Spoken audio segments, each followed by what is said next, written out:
Hello बच्चों, तो आज हम लोग फिर से क्लास में अपने प्रेजेंट हो गए और देखते हैं। आज एक छोटा सा टॉपिक है, ये बराबर हर एक एग्जामिनेशन में भी ज़रूरी आता है इसका यूज़, और इसके बाद में आपके सिलेबस में भी पढ़ना रहता है। जैसे 6, 7, 8, 9, 10th तक के बच्चे को इसका यूज आता है। तो आप लोग देखेंगे फैक्टराइजेशन क्या होता है। सबसे पहले से हिंदी में बोलते क्या है, तो इसको हिंदी में बोलते हैं गुणनखंड, है ना।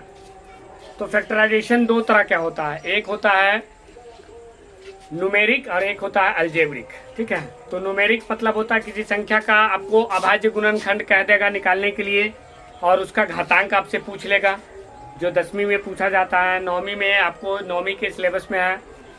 तो एक वो हो गया, और दूसरा होता है सीधा गुणनखंड यानी फैक्टराइजेशन, गुणनखंड करके जो उसका वैल्यू है उसको फाइंड आउट करना रहता है। ठीक है, तो हम लोग देखते हैं सबसे पहले अभाज्य गुणनखंड, है ना।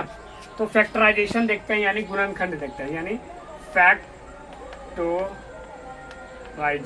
है ना।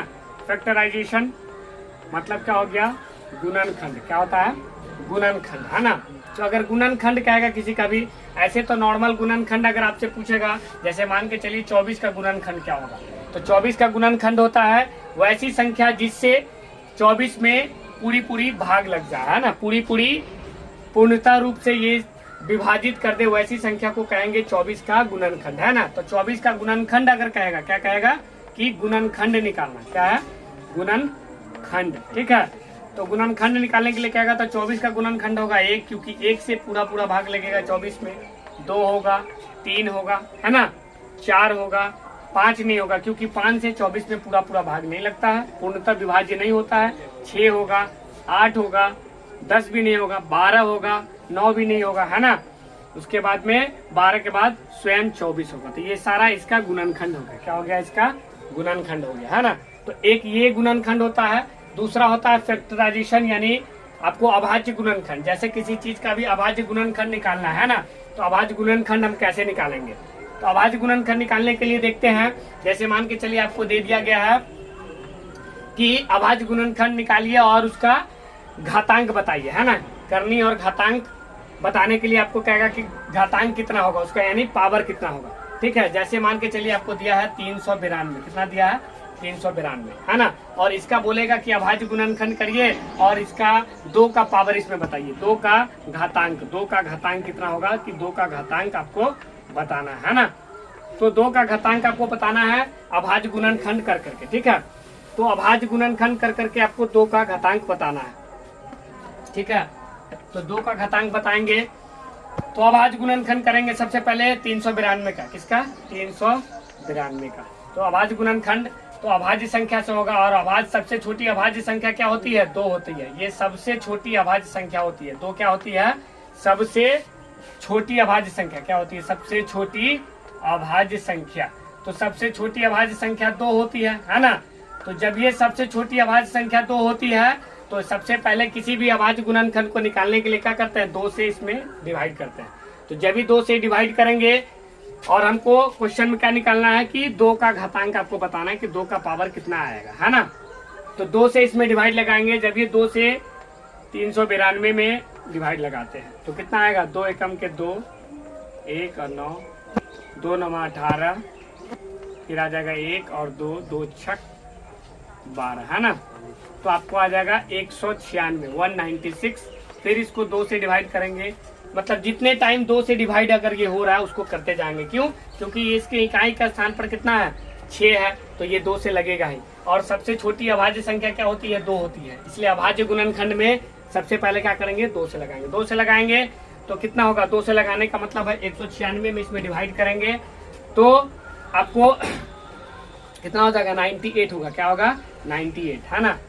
फिर कितना हो जाएगा, 2 से डिवाइड करेंगे तो हो जाएगा 49, क्योंकि 98 को 2 से मल्टीप्लाई करके देखेंगे तो 196 आता है। फिर अब देखिए, अब इसमें इकाई का स्थान पर इसके 9 है, 2 नहीं है, 0 नहीं है, 4, 6 और 8 नहीं है, तो 2 से तो लगेगा नहीं। सीधा लगाएंगे हम 3 से, 3 से भी नहीं लगेगा, क्योंकि 3 से लगाने का मतलब क्या होता है कि ये दोनों संख्या को जोड़ने पर वो 3 का मल्टीपल होना चाहिए। तो 3 9 4 13 3 से भी डिवाइड नहीं होगा, 5 से भी नहीं होगा, क्योंकि 5 का रूल क्या कहता है, 5 का रूल कहता है कि जिसके इकाई का स्थान पर क्या रहे, 0 और 5 रहे, तभी इसमें 5 से लगेगा। तो डायरेक्टली 5 के बाद हम 7 से लगाएंगे। क्या लगाएंगे, 7 से। तो 7 से 49 में भाग लगाएंगे तो 7 आ जाएगा, है ना। फिर आपको 7 से फिर एक टाइम और लगा दीजिए तो वो हो जाएगा टोटल। तो आपको इसमें देखना पड़ेगा कि 392, अब 392 का जो गुणनखंड आएगा आपके पास में 2 गुना 2 गुना 2 गुना 7 गुना 7 आ रहा है ना। इसमें 2 का पावर पूछ रहा था, 2 कितना टाइम है, 2 है इसमें 3 टाइम और 7 है इसमें 2 टाइम। तो 2 का पावर पूछ रहा था, 2 का घातांक आपको क्या हो जाएगा, इसका आंसर 3 हो जाएगा। 2 का घातांक क्या हो जाएगा, 3। इस तरह से आप अभाज्य गुणनखंड निकाल सकते हैं। तो ये एक तरह से ये भी एक गुणनखंड है ना। और तीसरा नंबर का जो गुणनखंड होता है, ठीक है, तो वो अलजेब्रिक गुणनखंड होता है, उसको भी हम लोग देख लेते हैं कैसे उसका गुणनखंड निकालेंगे। ठीक है, तो इसको मिटाया जाए। ठीक है, चलिए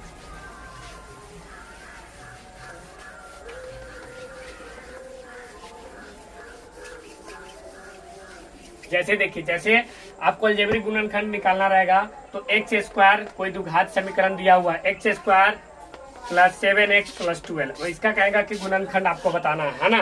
तो इसका गुणनखंड निकालने के लिए सबसे पहले हम क्या देखेंगे, मिडिल वाले टर्म को देखते हैं। ठीक है, तो मिडिल वाले टर्म क्या है, 7x है, और फर्स्ट और लास्ट वाले टर्म को देखेंगे, है ना। तो मिडिल वाले टर्म का ऐसा 2 टुकड़ा लेंगे जिसको जोड़ने पर मिडिल वाला टर्म आए और गुना करने पर फर्स्ट और लास्ट के गुणनफल के बराबर आए। तो फर्स्ट और लास्ट का गुणनफल कितना होगा, एक्स स्क्वायर और गुने 12 करेंगे तो आ जाएगा 12x स्क्वायर आएगा ना।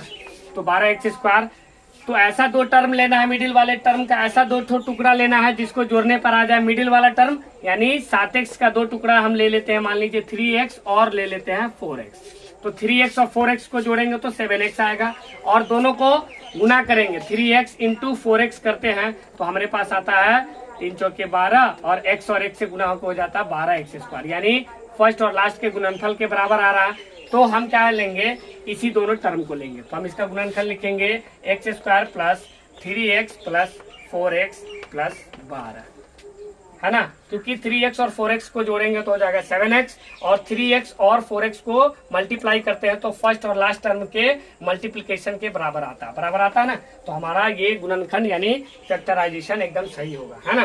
तो x इसमें से ये दोनों टर्म में से x कॉमन निकाल लेंगे तो बच जाएगा x प्लस 3, और इस दोनों में से x कॉमन निकाल लेंगे, नहीं निकलेगा x कॉमन क्योंकि इसमें x नहीं है। तो कभी भी गलती मत करिएगा, x इसमें से कॉमन नहीं निकलेगा।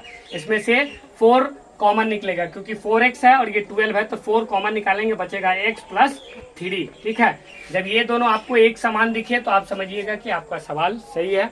तो इसको कॉमन ले लेंगे x प्लस 3 और एक में ले लेंगे x प्लस 4। ठीक है, तो x प्लस 4। ठीक है, इस तरह से हम इसका गुणनखंड प्राप्त कर लेते हैं। ये इक्वेशन दिया हुआ, इसी का गुणनखंड प्राप्त कर लेते हैं। ठीक है, तो आज के लिए हमारा ये छोटा सा टॉपिक था, यही रहने देते हैं। वीडियो अगर पसंद आए तो आगे कमेंट करके बताइएगा। ठीक है, इसी तरह छोटा छोटा टॉपिक को हम डील करते चलते हैं। ठीक है, और हमारा वीडियो पसंद आता है तो लाइक शेयर और सब्सक्राइब जरूर करिएगा। Thank you.